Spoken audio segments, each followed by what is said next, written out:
Hello everyone, welcome back to the Biggening Corporation. This is episode 20. So today we are going to go over locations. We have purchasing bots chugging along in the background, buying items, receiving items, because after all we set them to post automatically, and we're posting both the receiving and the invoicing, which means that right now our players are getting receiving operations for free. And the whole point of the logistics bots is to do those receiving operations. So we're going to look today at some of the setup around locations that we are going to need to think about. For example, infinite storage is not very balanced. In real life, you can certainly overfill a warehouse, so I don't want players to be able to have the situations where we have right now, where we have thousands upon thousands of items and no ceiling in sight. I did realize today I haven't once asked, but I will just put it out there, I haven't if you can go ahead and subscribe on Twitch and YouTube, that would be fantastic. Oddly enough, it does help, which is why people always are talking about it, so there we are. I've asked. Alright, let's dive in today. We have in our company a location that I set up manually. Just basic one here. And in this location, we've got, I believe, I set up one just main storage bin. And if we look at the contents of this, oh, that's right. Yes, we have not configured our purchasing bot to use bins whatsoever. So we don't even see the thousands upon thousands of fabric parts that are currently in this location. They just exist outside of the structured hierarchy. And that is only possible because we do not have bin mandatory turned on. So if we were to dig into, I always find it odd that there's, from the location card, you cannot navigate to item ledger entries for this location. I don't know why. That seems like such a no-brainer of I would like to see everything that's in this bin, or in this location. A little strange. Yeah. Nothing. What an odd choice. Okay. Well, anyways, so if we look at our fabric parts, we can see we've got 12,000 of them on hand. Presumably our player starter warehouse will not have this much capacity. I think that would be a little overpowered. Not that I'll say that very often. Overpowered is usually someone being lazy. But we do want to have constraint to give the players reason to buy multiple locations. So we need to know, how do we constrain the player and the location. So we're going to create in our test player 5 company here, we're going to create our very first properly constrained one. And we'll just call it basic 2. Actually, we'll call it basic 20 for our episode. Yay. Why not? Alright, and now we are going to say that bin is mandatory. It will check to see that there's no inventory missing bins already sitting around open. Great. And there's some very complex layers to bins and zones that have to do with a lot of pretty complex automatic movement scheduling between different zones. We're not going to dive into that at this point. When we get into the advanced warehouse and we're looking at assemblies and production, as you can see, there are some bins around that we might have to think about. I think we'll be lucky enough to not have to work with zones in this. I think we'll manage to get away with just bins, which would be a lot simpler, honestly. Okay, so in our bin that we're going to, in our location we're going to work with this basic 20. We are going to create some bins, which I honestly thought there was a function here that you could create bins for a given range of numbers, and apparently I've been working in a slightly customized database for so long I forgot that's not a base thing. Let's treat this as simple as they have. Whoops. Yes. Sure. A, B, C, D, E. They've got 5 bins. I created them in the wrong order, just hitting keys wrong. Whatever, that's fine.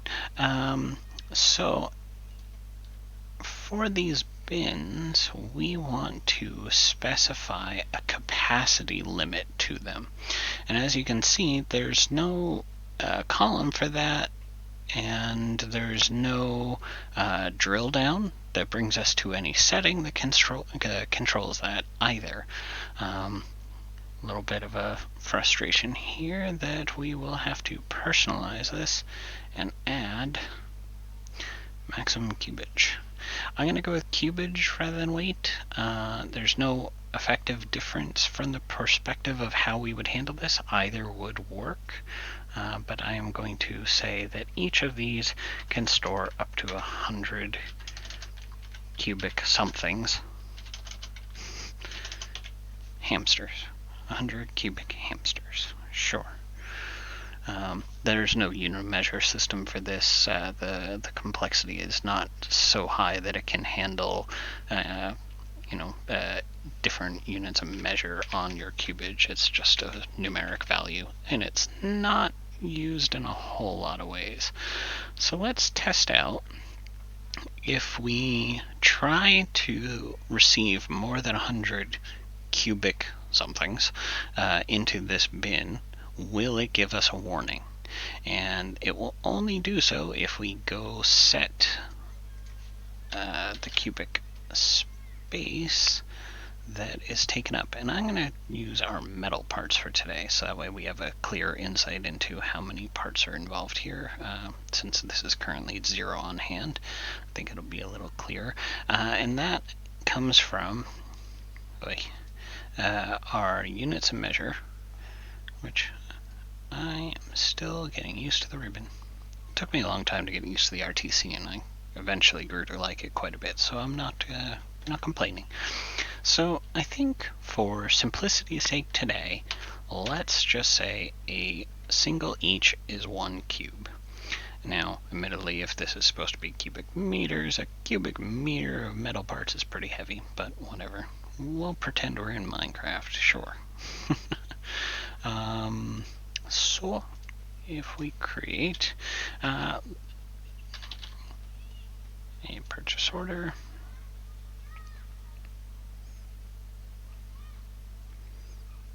okay, these are some of the test postings that our purchasing bots had generated in the background. I think, just out of curiosity, is there a posting error involved in these, or did they just not get posted? Let's find out.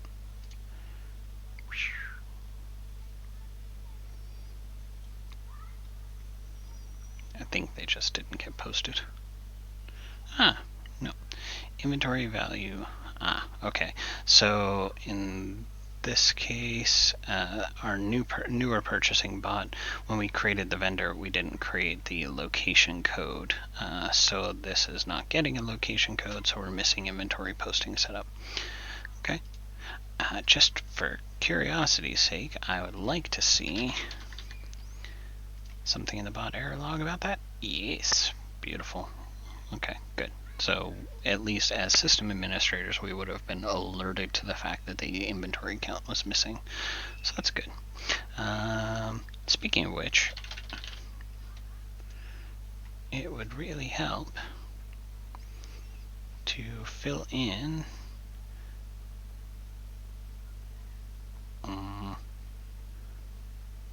interesting. Oh, there we are. It's like I'm pretty sure there's an inventory posting group setting here. Yeah, there is. I'm not sure what I did wrong on my filter on the account category, but yeah, this is our location balances. I'll fix that up later still. Alright, there we go. So there's an inventory posting group for that. Anyways, back to our purchase orders, and we're going to create a new one ourselves for should resolve test, good. And in this case, we are receiving into location basic 20.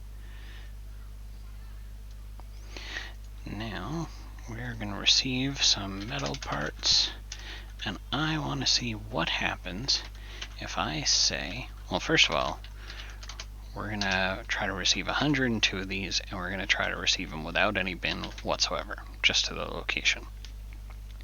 Because I do want to confirm that the required bin is active and doing what it should be doing. The bin does not exist. Perfect. So, I mean, it's not the best of error messages. What it really should say is that the bin must be filled in, but that's fine. We're not trying to make this more user-friendly in this dev stream. We're trying to make it so the bots can handle it. Alright. So instead, we will say bin code A, and we are going to try to receive overcapacity. Is there anything at all in the inventory setup that I have to turn on to check this?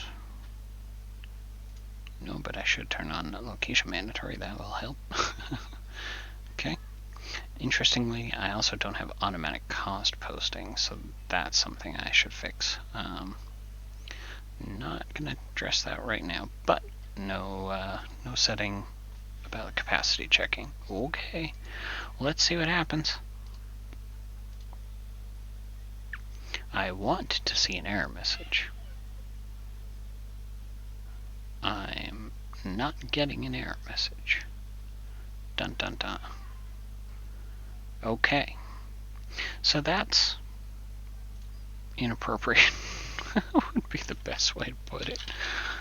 We set a maximum cubage, we set an item cubage, and it went ahead and said, sure, no problem, I'll blow your cubage out of the water. You can just go ahead and throw it on the floor, that's fine. It is not fine. So that tells me that either I'm missing a setting that is got to be at this point really buried, or we are going to have to do our own error checking on capacity as part of the eventing process of putaways. If we go look at the item availability by location, basic 20, we got one so I don't understand why the maximum cubage did not stop us.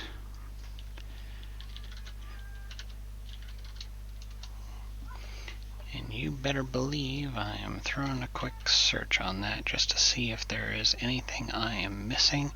It may be a matter of the maximum cubage might only be utilized for the warehousing parts of the system. And that is only calculated when we're doing putaways. A little history thing, just for anyone who didn't know, the inventory system and the warehousing system are two separate things. They're tightly married, but they're two separate things. And that is because warehousing used to be a third-party solution. So my guess is that max cubage is buried because of the fact that we would have to also utilize the entire warehousing component. So that means that we have to either set up a location that uses warehousing and test that and see that we get the error message properly during a warehouse receipt, or we need to instead do some capacity checking ourselves against some custom fields. And if we're going to rely on having to do some checking ourselves for some location types, I would rather we say we're going to go ahead and do checking for all capacities on all location types. So that means that what we can think about is, instead of trying to build off of a buried field and hope that it causes the right error later, because let me tell you, we could spend the rest of the episode setting up warehousing and then testing the operations. It's not bad, it's just they're not at all. It's just a little more complex. So when we go into the warehousing advanced logistics, I'm probably going to do some of the setup off camera, and then we'll review what needed to be done. It's nothing crazy, so don't be scared, but it does take time. So bearing all that in mind, our project, I think, on this would be the same thing to do, is give up on the idea of utilizing the built-in max cubage for our purpose. And if we're doing that, we've already declared that we're doing eaches for all of the items throughout the system every step of the way. And bearing that in mind, we can just say, you know what, we're going to create a new field on the location itself that is a total maximum quantity. At that point, there's no benefit to a bin level transaction.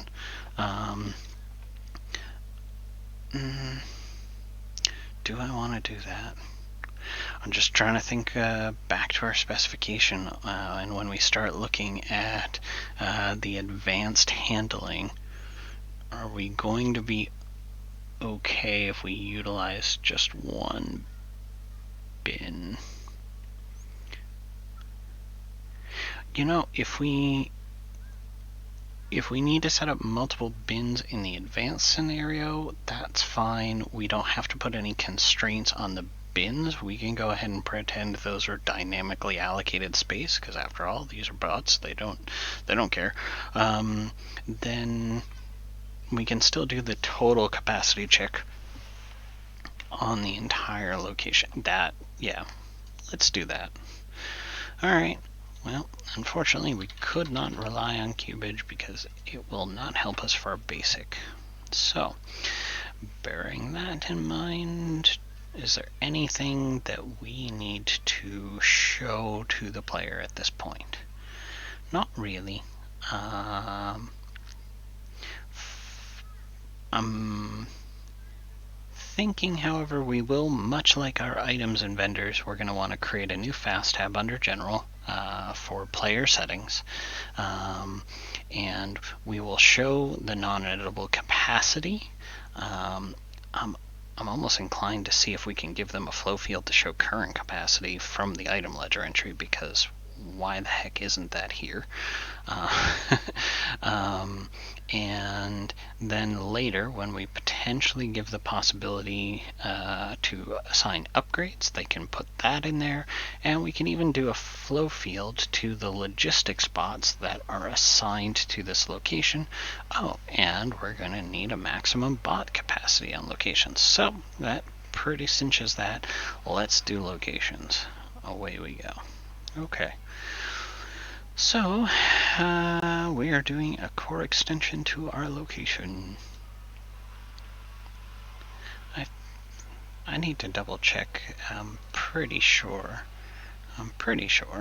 that there is an update to the AL Object Designer and AL DevTools. I thought there was a new change on that. Always good to check out your changelog. Weird. Okay. Well, alright. Anyways, not AL. So this is a table extension, as always. And in our case, we're doing BCS location. We're extending the location.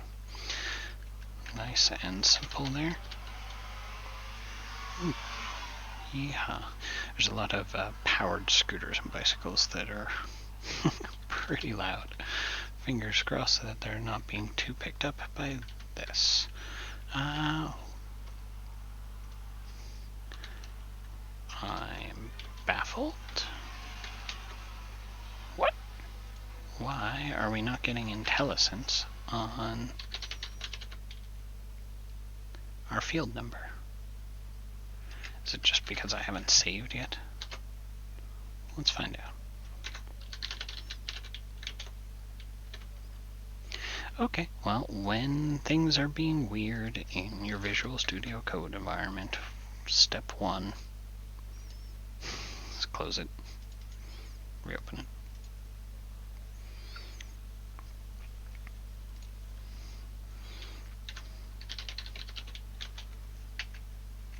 See, at least now I'm getting snippets. Oh well. Anyways, let's... Okay. Could be that it was just being slow. Alright, so we know that we are going to have some settings on the location that will be things like maximum units, honestly. And this will be for items. And I believe, yeah, because I just want to copy over a lot of these settings because they're going to be the same.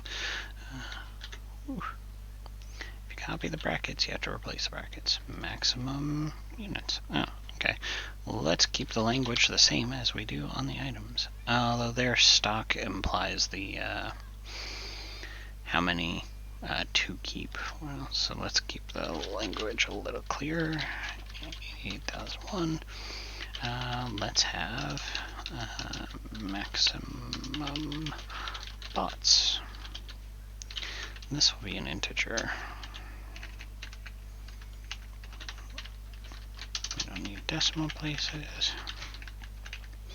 Okay, and we're going to copy over from our bot table. I feel like I was going to have a location upgrade functionality. So let's steal that.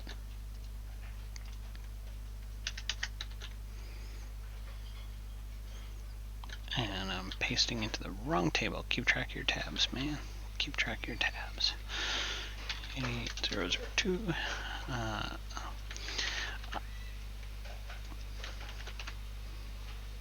Okay. One thing I will note that I'm doing is I'm putting on bots these hard-coded fields that say upgrade code. They might be different types. Now I'm putting on location upgrade code. This means that for those given types, they can only ever have a maximum of 1 upgrade code. So players are not going to be able to layer on, maybe a basic upgrade, then an advanced upgrade, then like a super upgrade. That is not a thing that this is supporting. Many games do allow for that style of work, so we may get some feedback from players over time that that's something that they would like to see. Okay, so those were the settings I think we needed to have. 1 player editable, which reminds me, the maximum bots and maximum units do not need to be editable. And then I wanted to do some flow fields in my case here. So just to give myself some room in my field numbers, I am going to have actually, let's just do total stock. Now here I'm referring to the amount of stock that's in that's actually in the location. So there, to me, it makes all the sense in the world to have that be called stock, and you're going to be a decimal. Now, in this case, I want it to be, I don't need a data classification because that's not relevant for a flow field. Field class. Now, the calc formula on this, I believe, is going to be as straightforward as a sum of the quantity. Oh, right. Item ledger entry dot quantity where location code equals field code. There we go. So this should give us our total stock, I think. I guess we'll find out. And then I would like to have a similar flow field.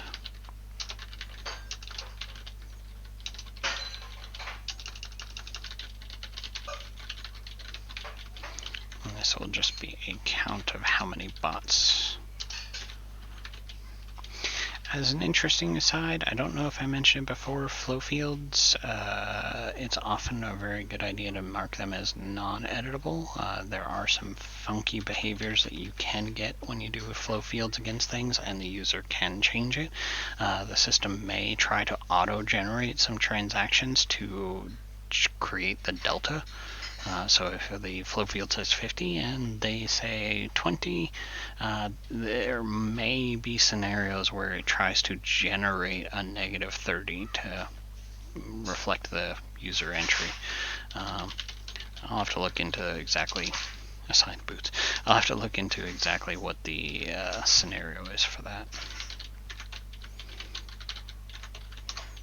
But it makes me be very leery of ever leaving editable default on a flow field. So when in doubt, lock the field. In this case. So we are going to do a calc formula against, which is just a count of the BCS bot instance. And we don't have to specify a field for a count, so we can say where the bot type is equal to const. Nice. And we can say, actually we want to say filter inventory basic or inventory advanced. Man, getting used to the autocomplete on the table relationship, it does get easier. Practice. My goodness. And where the assignment code is equal to the field of the code. I mean, I'm just thinking about some of the first episodes of this stream and just typing these out and how lost I was. It starts coming really quick. Nice. Gotta love intuitive. Alright. So, that gives us our bot instance count, our total stock.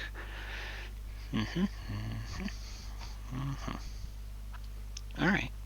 We'll have to think about, do we want locations to cost power on their own or only the bots inside of them? So we'll have to think about that. I don't think there's any value for us to fight with any other settings on that for now, so let's skip right along and we'll create the page adjustments for this. So close up you, just so that way we're nice and tidy, and we're going to make a new page extension.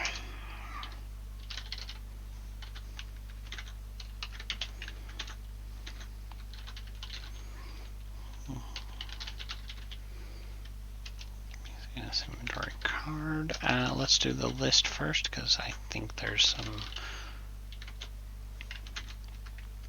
changes I would like to do to that, just from a reader perspective. There's no reason not to put the some of those new fields we just created right here on the list, just so the player can see them. Honestly, all of them would be perfectly serviceable. So add after name.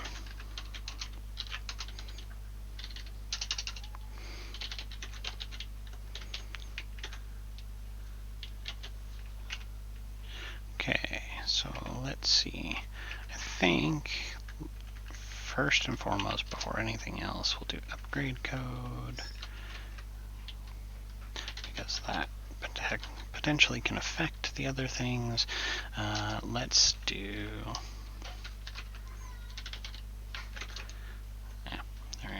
Let's do the max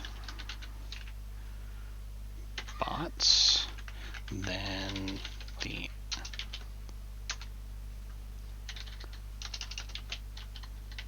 assigned bots, then we'll do them.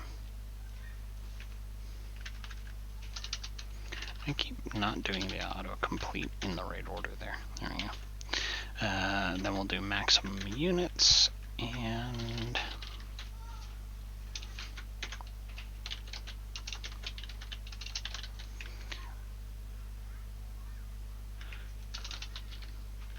total stock. There we go. Cool. And we'll do a new page for the inventory location, which is going to be a duplicate, but that's fine.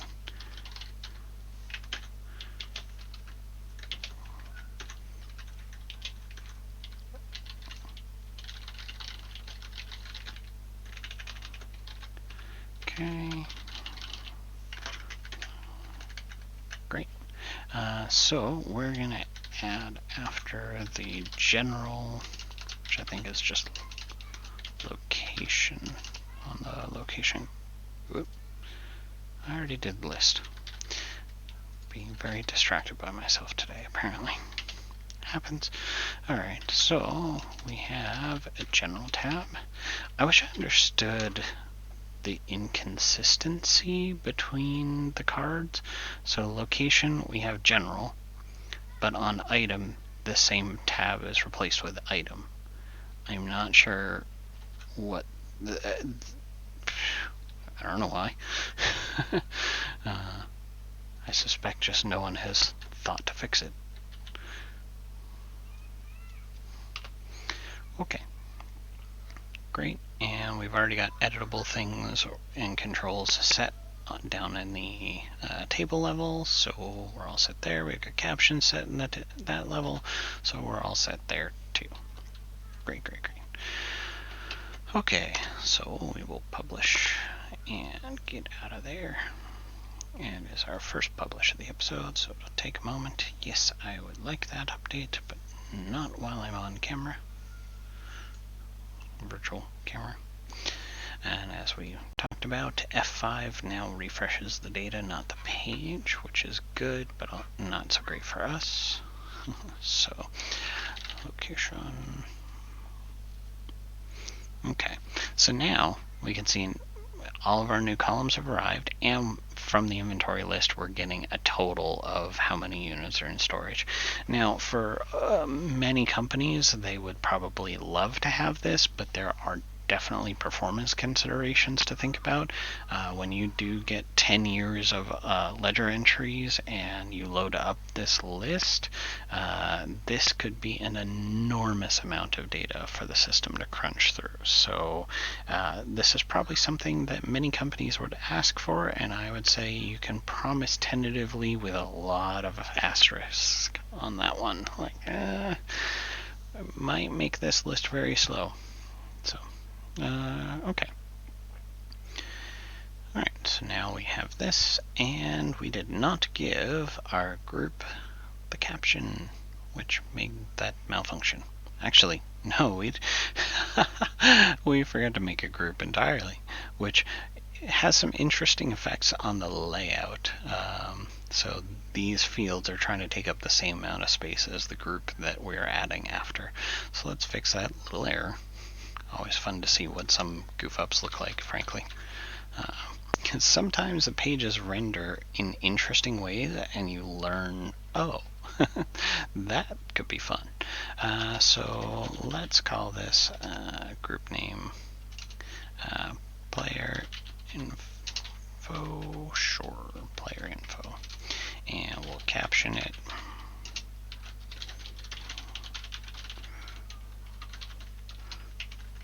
with our good friend. I think we have to do application all at the group level. Nope. Cool. And nice and simple, we can steal our bracket down here and let save do the format for us. Great. I just want to confirm that's working. So now that we've got this information. It is currently not editable at the table level, so we can't tell this location what its maximum capacity is. So we may temporarily put that back to editable so we can put some constraints on it, and we're going to have to look at how, when we create locations by purchasing one, how does that value get set. So we're probably going to need I'm thinking probably just 2 location templates, if that. We may even just hard code the templates for the location cards, because when players buy a given location, there really is only going to be basic or advanced, and then they can upgrade. Some people might choose to do that differently. They might have location templates the same way we have bot templates, and that way you could have like a small basic location or a large basic location, and kind of have a lot of variability there. So some of these are design decisions that aren't about what is possible or advisable in the system, but thinking about it from how do you want the flow of the game to work. So and there's always more room for improvement and changing, and we may find that version 3 down the road we regret greatly that we did locations hard-coded and we back that out. But that's okay. That's versioning for us. So there. All right. Okay, perfect. So we are going to need we're going to need to think about how do we watch for that capacity constraint now. And in my case, I want to zero out that purchase because we need that warehouse to be under capacity again. So we're going to do a real basic item journal real quick, just to get this to go bye-bye. This is going to be a negative adjustment. 21, sure. And we're going to, from our basic 220 location, we will get rid of, we're already saying it's a negative transaction. We don't need to say negative 102. Great. And this is also zeroing that out. We can specify which entry to specifically apply this to. It doesn't matter in our case because this is an exact match, but that's fine.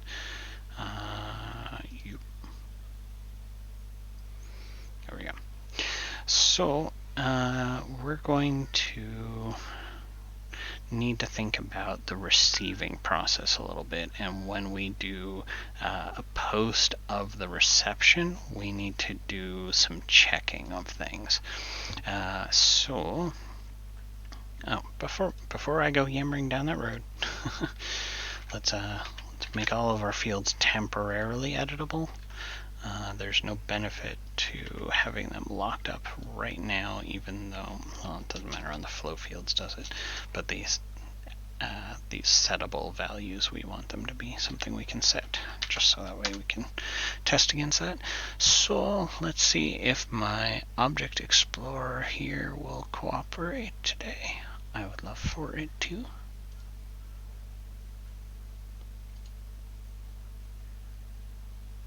Sometimes we do, sometimes we don't. Let's do fresh little download symbols. Make sure there's nothing missing. Yeah, this is an example of every once in a while I get an error occurred and something just goes amiss, but I really would like to use this today for some event exploration. Okay. Ooh, hello caps. Okay, so I suspect what I want to do is during the purchase line posting check, which I happen to know is in the 90 area. Let's take a look at events for code unit 90. I'm still getting used to how we can filter on this. Cool. Excellent. Let's do in range 90 ... 100. Hopefully that works. cool. All right, so we've got the purchase post. Excellent. All right. I believe this is our main thing that we want to be doing, the check before. Honestly, I thought that was a purchase post check, but that's okay. Alrighty. So, I'm thinking it's definitely going to be one of our befores for sure. And I'm thinking we need to hook onto an event that will allow us to potentially throw an error if we are trying to receive into a location and it will go over capacity. And I think we can hook into test perch line. That might be our jam, but we could probably do after. On after test purchase line. I'm thinking that we can... Interesting. That was copied to the clipboard. What does that mean? Is that going to do what I think it'll do? Let's find out. We don't really have a brilliant home for a code unit where we want to watch for receptions in this case. So let's make a new AL wizard. We're going to put it right in our root folder for the moment, and this will be our BCS location receipt check.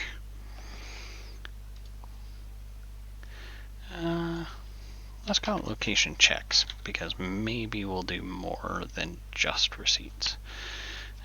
Okay, and tell me. Oh, well, that's just... Okay. Yeah. Okay, I like that a lot. Sorry, first time using that.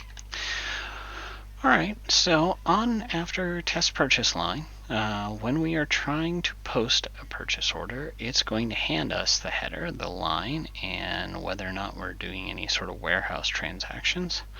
And here we should be able to throw any errors about capacity. So let's give ourselves, because we know we're going to need one, we are going to need to throw location over capacity error as a label.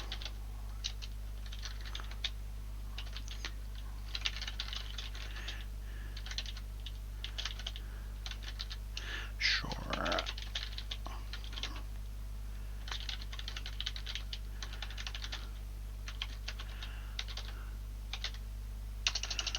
Let's call it units. Sure. That sounds just fine. Right. Punctuation matters in programming. Alright.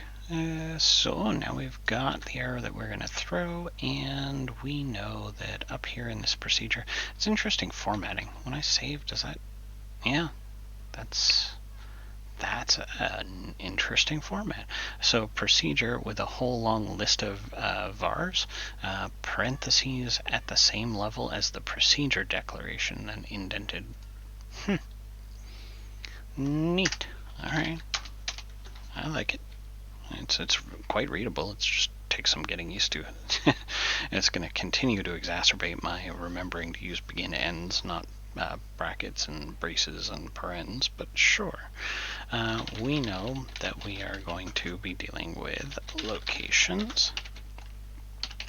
So if the purchase line dot location code is equal to blank, then bailout. We can just not run this. It's fine. And this is important. A lot of these situations that I'm putting if statements around, just for any reason whatsoever, if some lunatic runs this in a company that in a database with companies that are not part of the game, this will not prevent the rest of the system from working. So, okay, if location.get, I wish that was first, as always. Perch line. If we get that location and location has a maximum units that does not equal 0, then we'll look at the rest of the testing. So the nice thing is, again, if someone's using this in a production database for insane reasons, as long as the company involved doesn't have maximum units set, then they're fine.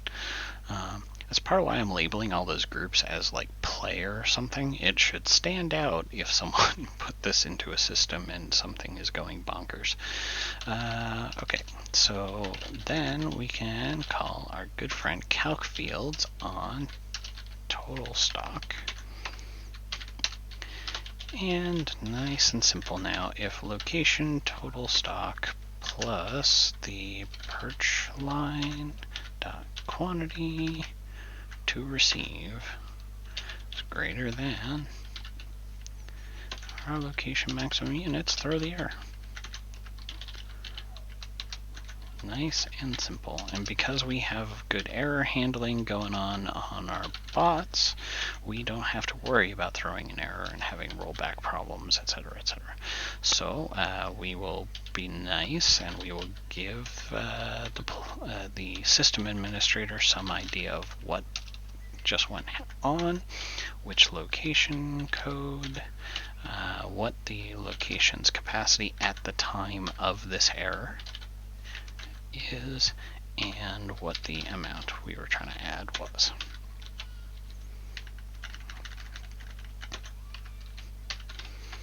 There we go.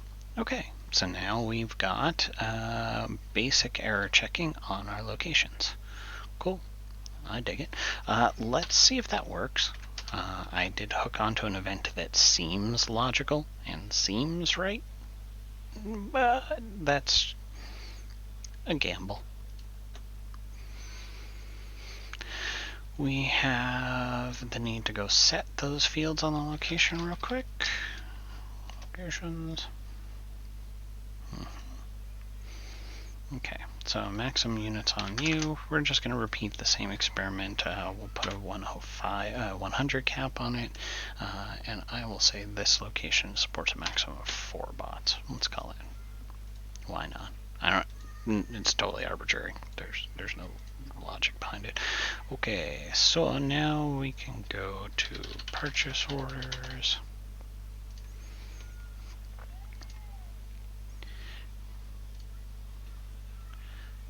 I think it was loading when I hit new, so I got 2, but that's fine. Test.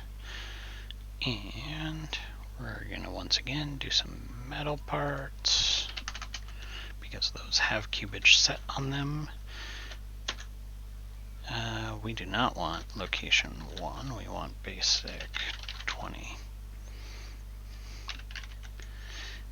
And we are probably going to get rid of the bin codes because we're not making use of that for the basic locations. So we'll most likely ditch that. Alright, so let's receive 111 of these. Let's see what happens. I want to see a nice error message that tells me no. Aha. Okay, cool. We guessed correctly at the right units. Alright, so location basic 20 has a capacity of 100, cannot accept 111 units. Perfect. Okay, now, because we should always test things, if I take in 99 of these, some of you might already know where I'm going with this. If for some reason, some lunatic, or some coincidence a bot allows us to grab 101, but it's spread across 2 different lines, Because remember, we're checking at the line level.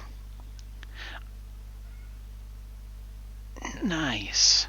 Oh, okay. That worked great. Okay, so the 99 posted and was counted as part of the calculation of what was in there. As a matter of fact, let's clean up the error message, but that means that 99 is being correctly calculated and brought into account the location total stock before it hits the check on that. And that just shows the strength of the rollback functionality, which, you know, a lot of us in the Business Central / NAV world do take it for granted, but man, a lot of systems would not handle this very gracefully. Okay, so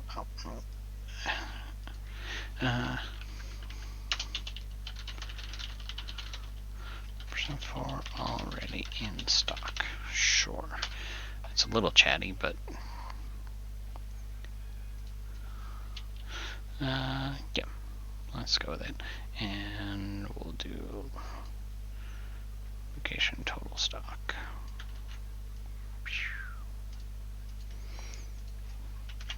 Just because I think more information is better. So great. We now have some constraints on receiving. Excellent. That means that now we can, without fear, go ahead. I am trying to snip go ahead from my lexicon. It's not working very well.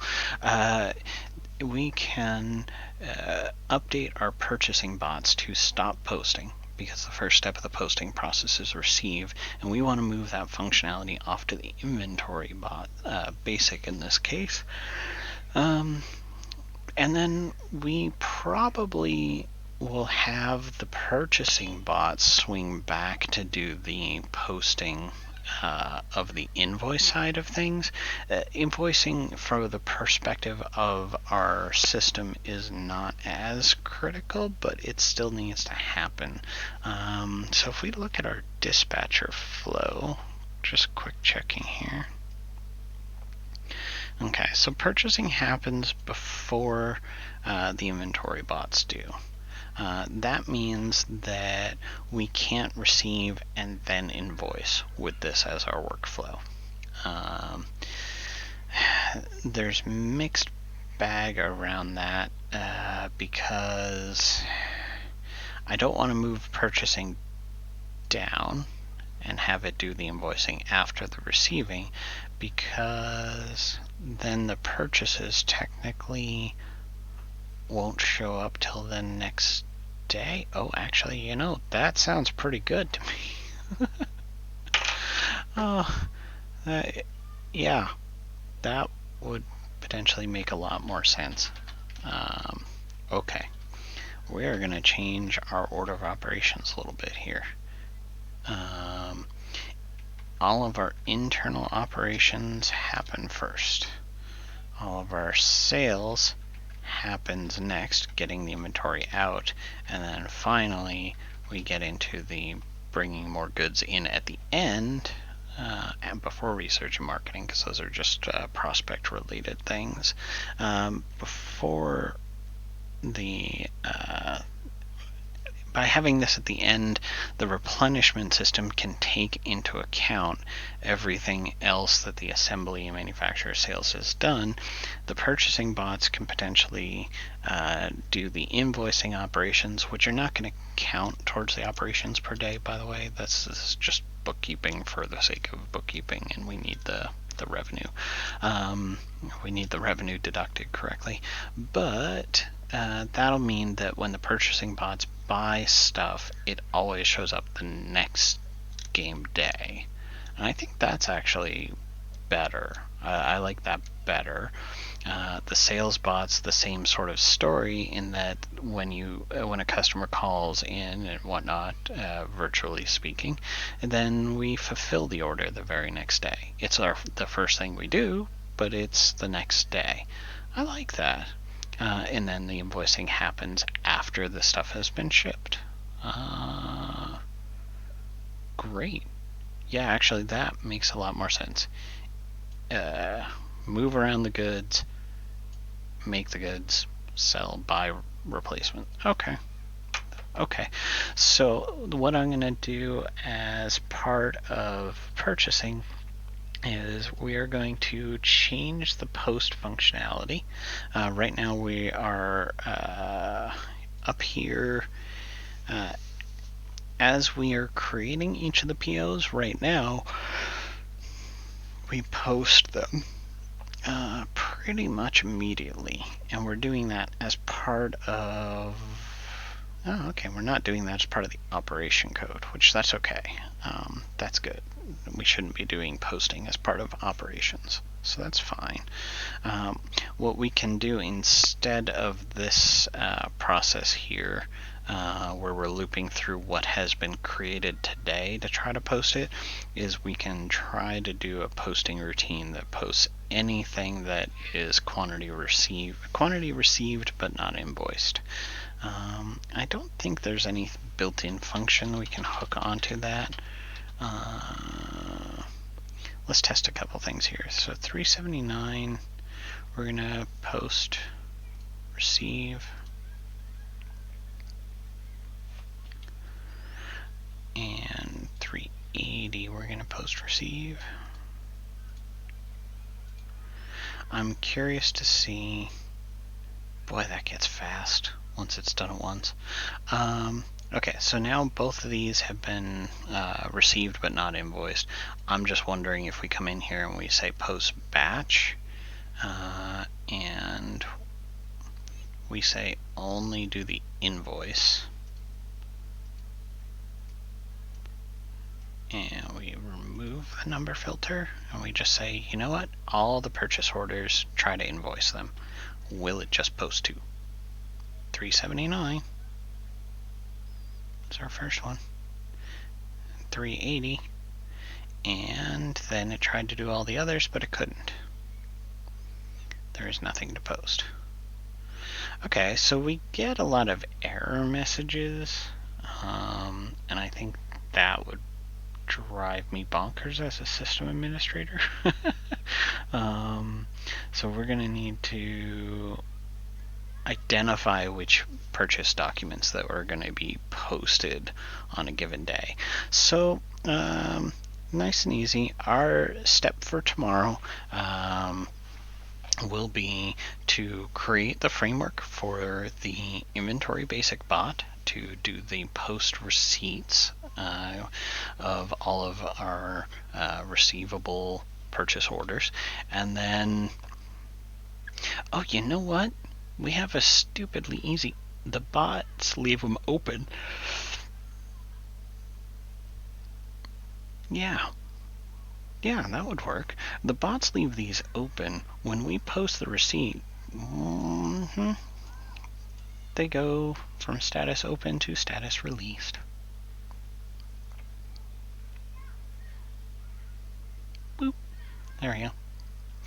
So, here in the bot instance, we can just tell the first purchasing bot, the first purchasing bot that runs on a given day can just look for any release purchase orders. If it finds any, do a post batch with a filter on released. Well, that's stupidly easy. Alright, so our to-do for tomorrow is count of released POs, and if any, post batch post batch on status equal released. That'll be simple, and that'll replace this little loop. And what we will do is we will update our result text. We will add onto the end of the result text how many documents were posted versus created. So if we look in our bot activity, and we right now we're getting a list of how many purchase documents this one bot instance makes. That list might get too long, so we're probably going to need to truncate this, but we can also have that bot maybe append onto the beginning here posted 12 created 2, something like that. And that way we have a nice clarity there. So, okay, I think we have a great easy plan for tomorrow to start. We've got the location controls in place to prevent location overages. We have what we need for an inventory bot. And we have the changes that we need to make to the purchasing bot, so that way we can make them work together. I like that. We're going to need to double check when we start shipping things out if the prevent negative inventory warning does what we need it to do. I'm not 100% sure if this will throw errors when we're trying to create the documents rather than post, but we're not quite on the outbound side yet. It's looking like we're going to get there this week, because I would love to see us in a place where we're starting to see the bots do the buying and selling and see the revenue slowly adjusting over time. Then after that, probably that market pricing I was talking about. And we also still have the... Sorry, just keep hitting that bell all the time. We also have the power usage ledger ticking along. So none of these have been posted to the GL, which means that the player has not been billed for any of this power. So we'll have to think about how we want to do that at some point as well, and then we will have an extremely simple, lightweight version, but it will technically be a game at that point. They can buy more bots, they can buy and sell items, they can pay for bills and see their wealth go up. So we will have an extremely lightweight alpha version 0.1 kind of thing, probably as early as next week. So that's neat. We have a long way to go before I would call it an alpha 1.0, but we'll see where we get. Alright, well, that was a good run today. Thank you for watching, everyone. I will be posting after this episode a summary that will include this episode for people to catch up. And just a reminder again, if people could go ahead and subscribe on Twitch and YouTube, both of those things help. Both those platforms, the reason people ask, both those platforms hide features behind subscriber counts. So there are many things I cannot do until I reach certain numbers of subscribers, which is bonkers. But that's why people ask about it all the time. So anyways, I appreciate all you joining me, and I'm looking forward to seeing where we can get tomorrow. Take care, everyone.